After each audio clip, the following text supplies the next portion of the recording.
Copper sulphate അല്ലേ, നല്ല നീല നിറത്തിൽ ബ്ലൂ വിട്രിയോൾ എന്നൊക്കെ പറയും. ആയുർവേദിക് സയൻസിലാണെങ്കിൽ തുത്ത, സസ്യകം എന്നൊക്കെ ഡിഫറെൻ്റ് ആയിട്ടുള്ള പേര് വിളിക്കുന്ന കോപ്പർ സൾഫേറ്റ്. അപ്പോൾ ഇതിൻ്റെ ഒരു പ്രത്യേകത എന്താണെന്ന് വെച്ച് കഴിഞ്ഞാൽ ഇത് നമ്മൾ ഫംഗസിനെയും അതുപോലെ തന്നെ ബാക്ടീരിയ, ആൽഗേനും ഒക്കെ കില്ല് ചെയ്യാൻ നമ്മൾ മരുന്നടിക്കാൻ വേണ്ടിയിട്ട് യൂസ് ചെയ്യാറുണ്ട്. തോട്ടത്തിലൊക്കെ മരുന്നടിക്കാന്നൊക്കെ കേട്ടിട്ടുള്ള തുരിശ് യൂസ് ചെയ്തിട്ട്. ആയുർവേദിക് ലിറ്ററേച്ചറിൽ മെഡിസിനൽ ആൽക്കമി എന്ന് പറയും. ഇതൊരു മിനറൽ ഡ്രഗ് ആയിട്ടാണ് ഇതിനെ കൺസിഡർ ചെയ്തിട്ടുള്ളത്.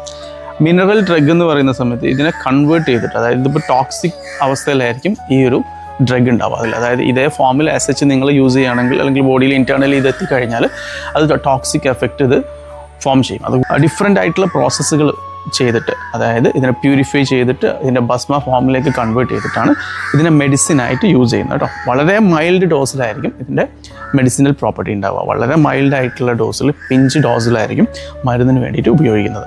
കണ്ണിൻ്റെ അസുഖങ്ങൾക്കൊക്കെ, ഐ ഡിസീസിനൊക്കെ